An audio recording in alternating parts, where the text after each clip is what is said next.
Greetings, it's the 24th of February when you're going to be seeing this. Uh, Again, I'm working right now to make this space better, more more human. But it has the basics of what is needed. But I am working in that way, and so I'm recording these late in the night for that reason. This will be the second of a series of episodes about the about my paper, Mass Child Maltreatment and the Future of Industrial Democracy. This series will go on as I explore each of the parts of this paper. This part that I'm exploring is going to be part one, after the introduction, and it will explore the historical context of the 1960s, the mistakes that were made at that time, and these mistakes still ripple to this very day. They continued through the 1990s with the ethos of "it's the economy, stupid," which is a profoundly ignorant way of looking at these things because the economy is a social science. But that is how it was viewed in the 1990s during this orgy of financial speculation that allowed us to pretend that we didn't have any problems. And so, without further ado, I present part one of my paper. This will probably be the only one that is not divided into multiple parts of this series of papers. By the way, the paper, I may have it available in the description. I should. The paper itself is not actually complete, and this is especially true in the last section, and so there may actually be a gap of time between when I publish the second to last video and the last series of videos about part 5, which is a prescriptive plan. And that prescriptive plan has in it first and foremost resistance to Trump and the Trump movement as a counterfeit of what we really need and a danger to the things that we care about. Without further ado, I will be getting into part one of my paper, which covers the historical context and the mistakes that were made all the way back in the 1960s that laid the groundwork for the moment that the United States and the entire West is in now. See you in a second.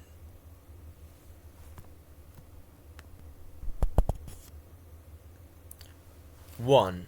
Predictability of rising childhood adversity. Historical context.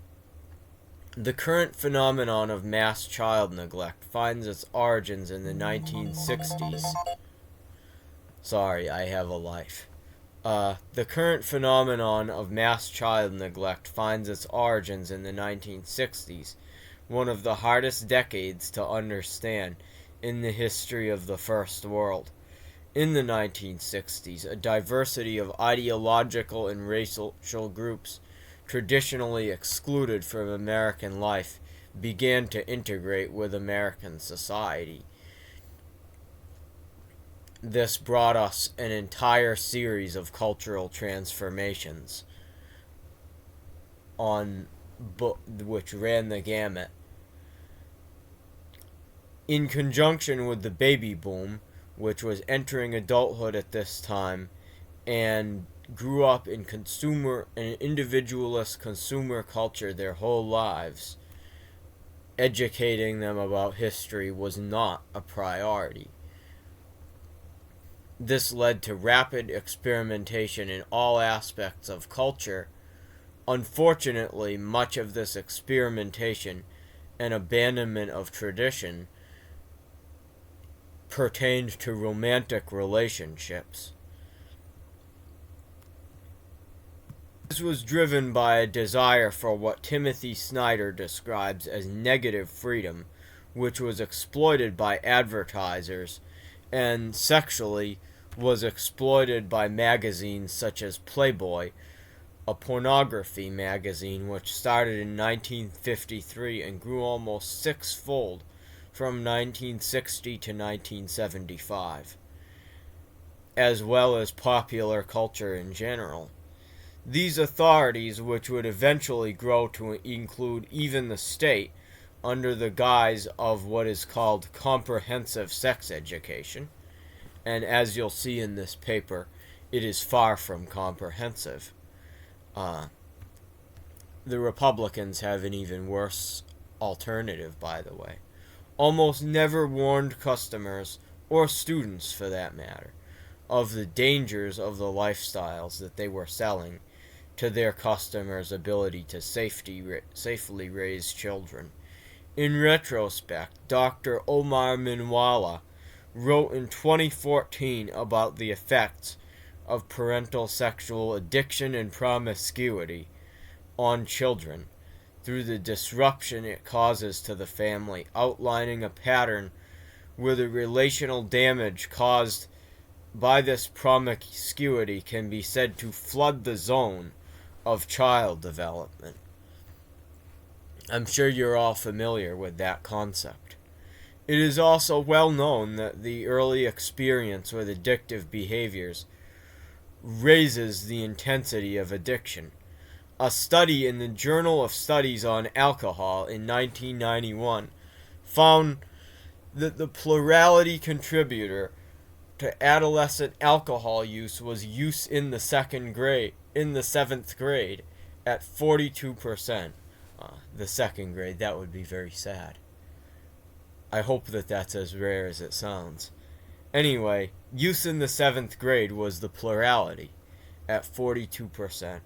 Social approval from adults and peers also had over 10% correlations for both T1 and T2, so at 7th grade level and at the later level, which I believe was at the beginning of high school, maybe 10th grade.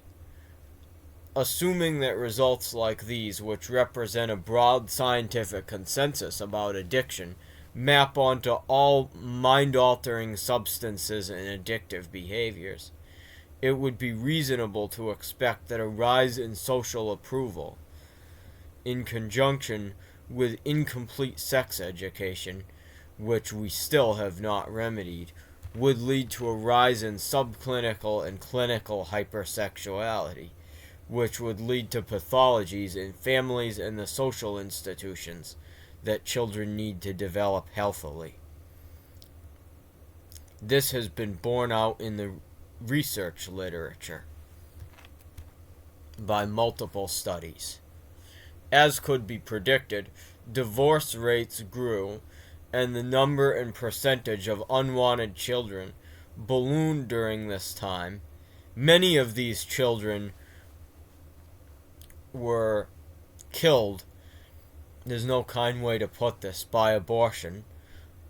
These people were considered undesirable by a lot of institutions at the time, which is quite dehumanizing, and I wonder where we got that from. Anyway, I wonder where we got that from in our culture. Hint, we've been doing it to children.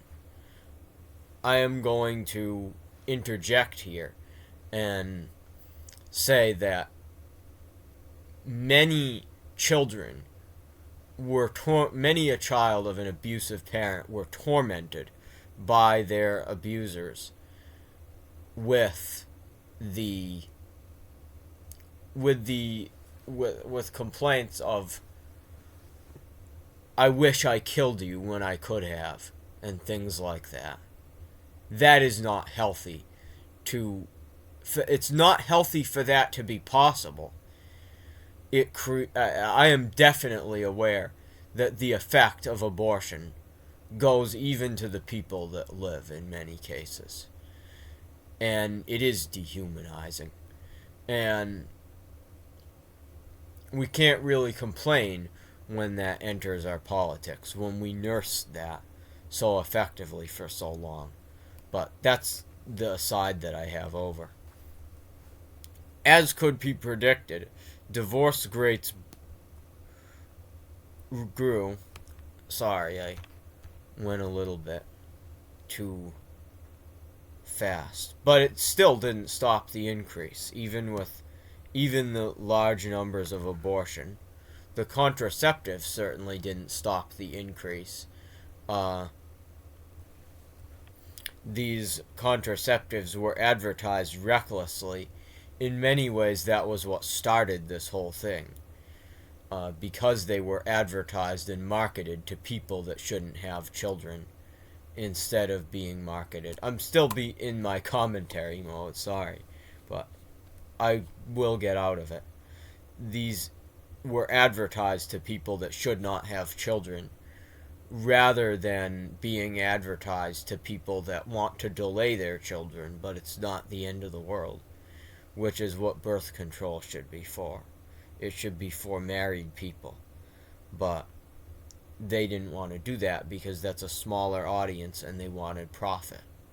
So that right there is something that anti-capitalists like Vaush, looking at you, Vaush, you know who you are. What you should understand is that, because he glorifies a lot of this stuff, but yeah, it's a capitalist nightmare. It's a capitalist dystopia. Anyway, yeah, this reckless advertising very likely is what helped start this whole mess of what I call the sexual experiment. Instead, these approaches bring to mind, in the most grim way possible, 25-lane freeway. They bring to mind something called induced demand, which happens with traffic jams. You can add a lane and a lane and a lane, and you could add them forever, and nothing ever makes the traffic go down.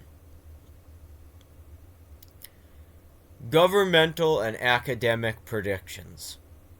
The Moynihan Report in 1965 predicted all of these effects and more in the urban African American population, which was earliest affected by these trends, possibly for geographical reasons. They predicted that the continued advancement of African American rights, which was dependent on a strong civil society presence, would not be possible if these trends continued. It saw these problems as results of economic problems, specifically unemployment and underemployment, and sought to use gainful employment to improve the morale of black men, hopefully leading them to treat their children and partners with humanity. Nevertheless, it was maligned at the time as victim blaming, in spite of the fact that the bulk of this work was future tense and projections rather than explaining the present. And most research on family structure became taboo and stopped for the next 30 years until circa 1990, which was, as will be shown later on in this paper, a critical period in which the damage of this phenomenon could have been mitigated and healed with a much lower level of suffering, ultimately. Early warning signs. The social effects of this rapid change were minor at the time. Many of the people that were concerned about these changes were Freudian psychologists, and Freudians expected immediate economic challenges. Throughout most of the 1960s, however, GDP growth remained strong, though in real terms it began to weaken in the 1970s because of high inflation. These unrealistically apocalyptic expectations as well as the later described rejection of the Moynihan Report, led to a lack of resources of research into gender, romantic relationships, and the family. The consequences were, however, quickly becoming highly apparent in the school system, with students performing 11 points lower in 1978 than in 1965, heavily weighted towards the higher grades. The deterioration was progressive, exacerbating towards the later grades. This may be explained by one of two things: a temporary alleviation of the core family problems that has been observed taking place in roughly the 1980s in multiple studies, or it may be explained by the impact of trauma becoming more apparent towards the end of schooling, which has more credibility to me. Further research is going to be needed to determine that. In any case, the chaos in public schools at that time, which has still not been resolved, foreshadowed the effects generally of this pattern of maltreatment. It bears mentioning the timeline that is becoming apparent. The first children born in the era of birth control, or more precisely the risk compensation effect caused by reckless advertising, in the core urban areas where it was first known, would have been born in 1959 and conceived in 1958. They would turn 15 in 1974, early in the era of inflation, and would enter the workforce around this time. With the data that this paper presents later, it is almost doubtless that the psychological damage done to this large cohort of young workers in the industrial cities of the Rust Belt, workers, would-be activists, would-be voters, which were hardest hit by inflation and unemployment, a preview for the entire nation starting in the 1980s. It is almost doubtless that it prolonged the inflationary crisis of the 70s and intensified it. Over half of the inflation crisis happened after this imaginary person would have turned 15, which was when a lot of people started getting their factory jobs around that time, and when they would organize for unions at those jobs, and a few years later they would go and vote for their first time, etc. That was actually, the young people voting was actually something that was introduced around that time. It has not been that way forever. Anyway, policy trends: flattering voters versus tough love. No-fault divorce began in California in 1969 under the government of Ronald Reagan.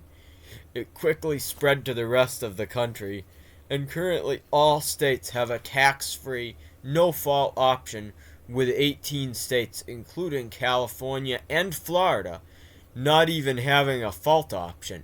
Good job, Ron DeSantis.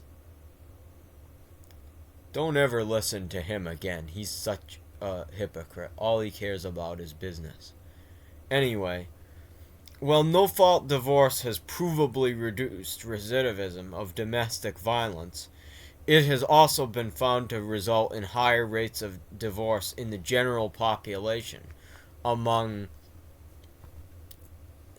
all levels of marital conflict, including many that probably could have been salvageable. These will be further discussed in the final part of the paper, which is an inventory of where we are now and policy suggestions. Comprehensive sex education also became popular around this time, which will be discussed further below. By the 1970s, many states were establishing child protective service departments as a step towards addressing this problem that was relatively inoffensive to voters. the CAPTA of 1974 gave states grants to run these agencies with the extraordinary powers that they were given. These efforts will be discussed again towards the end of the paper. In Part 4, they have mostly failed. So that is my first section. I can already tell that I'm definitely going to be splitting up the next couple of them that have a bunch of case studies. God bless you all. I love you, the American people. Even if you voted the wrong way, I still love you. And God bless you. And I will see you again next week with another fireside, unless there's an emergency in between then. And I hope that we have good luck this week, good fortune, and be grateful. Take care.